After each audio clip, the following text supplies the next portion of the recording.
In recent videos, you've heard me speak about something Wayne Dyer talks about when it comes to what his teacher had to say about what's real and what's not.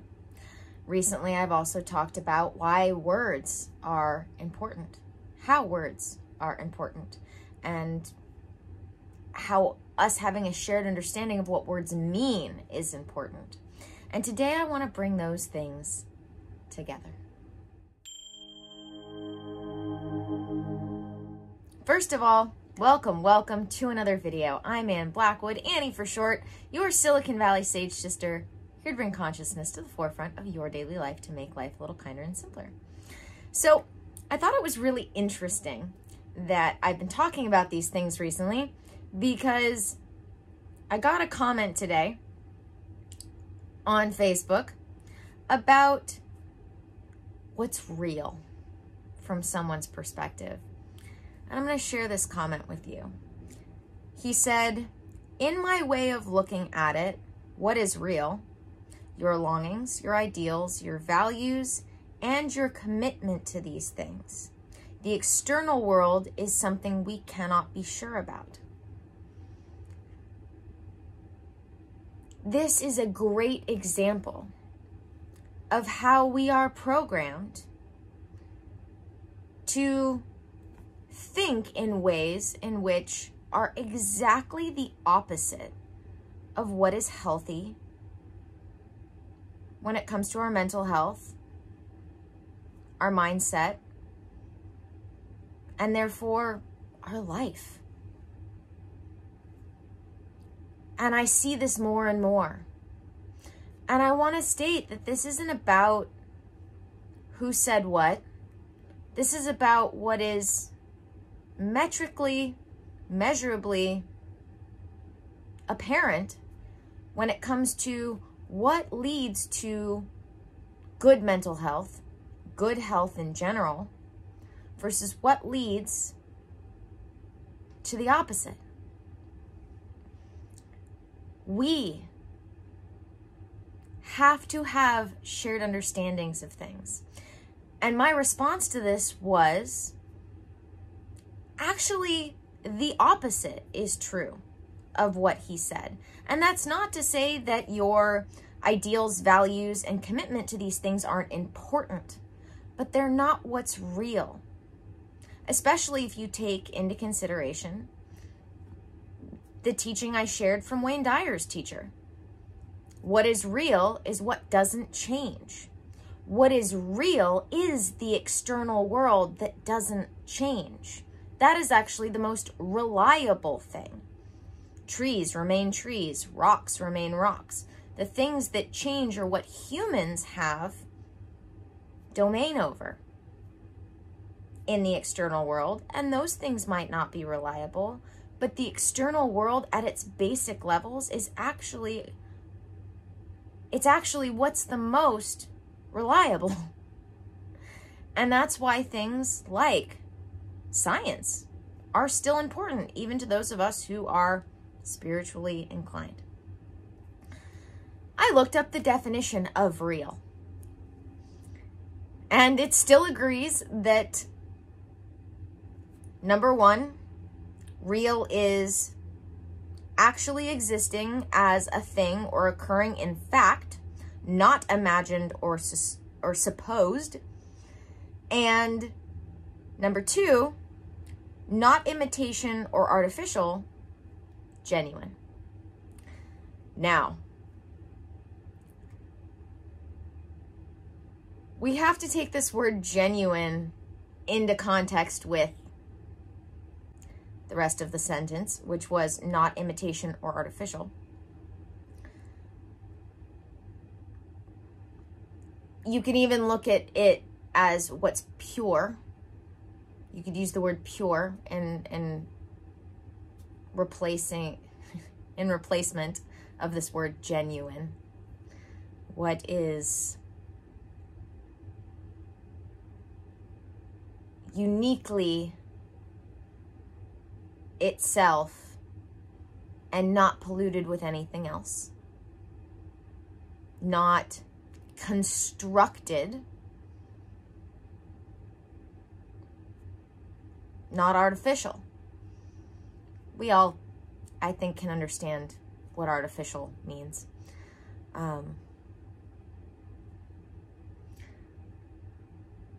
So, going back to this idea of what is real and what is not, what changes? Things like our values, things like our ideals, and especially things like our commitment to them are exactly what are not real. And the external world is exactly what is real. Our minds change all the time. This cup is going to remain a cup. I mean, it could get broken down, but as long as it's in this form, it remains a cup. It remains made out of ceramics. And even if it is broken down, we can rely on what it broken down turns into. The external world is the most reliable thing we have as far as the tactile, tangible external world. And that's not to say, again, that the things that are changeable aren't important. They absolutely are. They're the foundation of most of what I talk about. They're just not real. And this is why words matter. Because I'm not saying that it's not important. Just because it's not real doesn't mean it's not important. But people get this idea in their heads based on the way we're programmed these days. To think that saying it's not real is saying it's not important. That's not the case. It's just not real.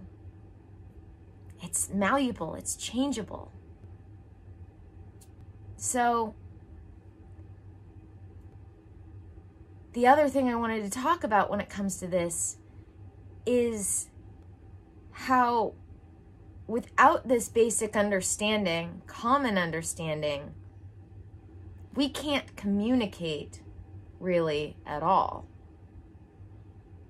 There is going to be so much disruption if we all have our own definitions of things, which we're starting to more and more and more every day, that we're going to get really lost if we don't start getting back to the common ground that is our language as it was written. And that's not to say, again, that change isn't important.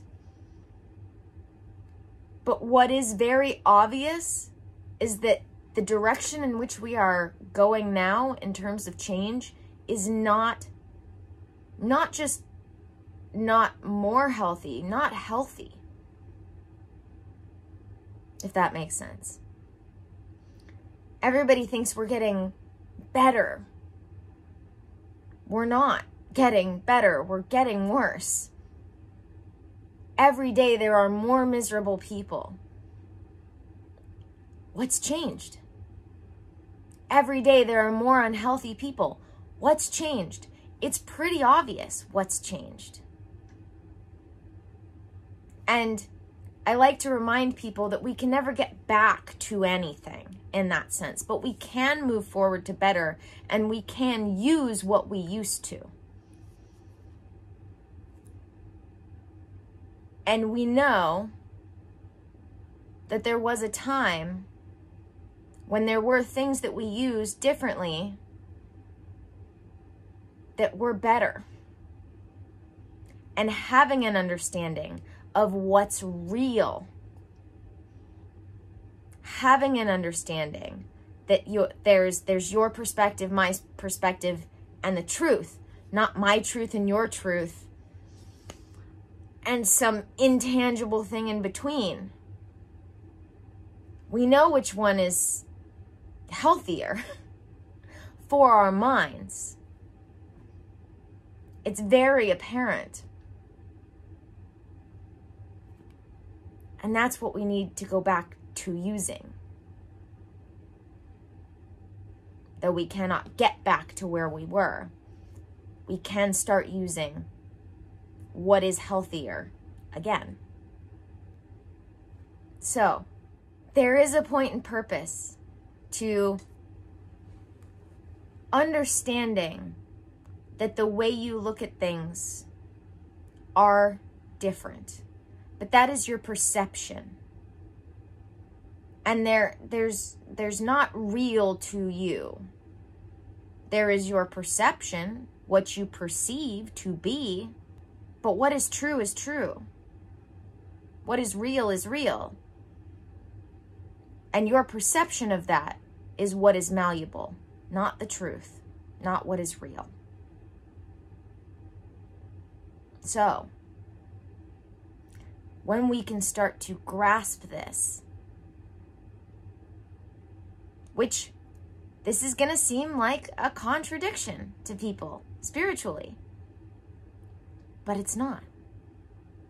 Because again, we can start to understand what is real and what's not based on what changes. What changes is what we perceive. What is real is what doesn't change. So this doesn't contradict anything. It's the polarities of universal law played out in 3D reality. But when we can start to grasp this, that what changes isn't what's real. That's what we perceive. That is what is changeable for us. But what doesn't change is real. And we're starting to confuse the two. And that's not good. Because it's making a clear dent in everyone's mental health. I mean, that's just, no matter how much people don't want to face it, there are more miserable people on this earth, not just because there's more people, but because people are more miserable. People have less strength of will. People are more sad than they've ever been. And that's sad. That's really sad.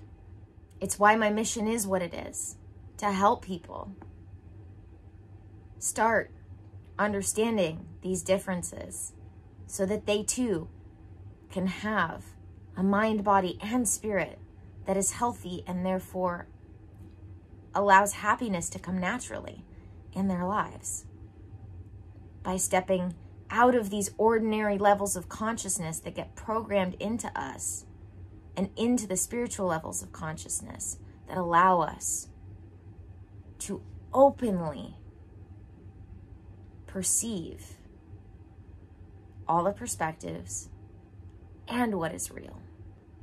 Understand what is real. So I want to leave you contemplating this question today. How are you confusing what is perceived with what is real? This is one of the most important spiritual teachings you can come to contemplate and understand. Where in your life do you perceive things to be real when they aren't? Where in your life do you perceive things to not be real when they are? And are you confusing the word real with the idea of importance even? Just because it's not real doesn't mean it's not important. Thank you guys for joining me for another video. Don't forget to check out all the links in the description. That includes working with me one-on-one. I have 2 spots left. That includes my Patreon, where I have all of the self-study workshop replays, guided meditations, my intuitive lifestyle course, Spirituality 101 and 2.0, where we are learning the A Course in Miracles student workbook, and so much more. and starting at $23 a month. It is my library of all of the best teachings that I have ever come across. From everywhere. My own as well as others. There's the link to dōTERRA, which is your one-stop shop to all your natural living needs. If you want to get rid of all those synthetic chemicals in your life and replace them with the best plant-based medicine and plant-based products, dōTERRA, that's your place. That's your place to go. Other links in the description, like my email list, which I put out one a month at best, just to update you guys. I always get like one of those in a video, it seems. My email list, where I update you guys on all the free things that I offer, as well as what's new. Other links in the description as well, I'm sure. And as always, may the energies you serve you well. And let's keep making our way through.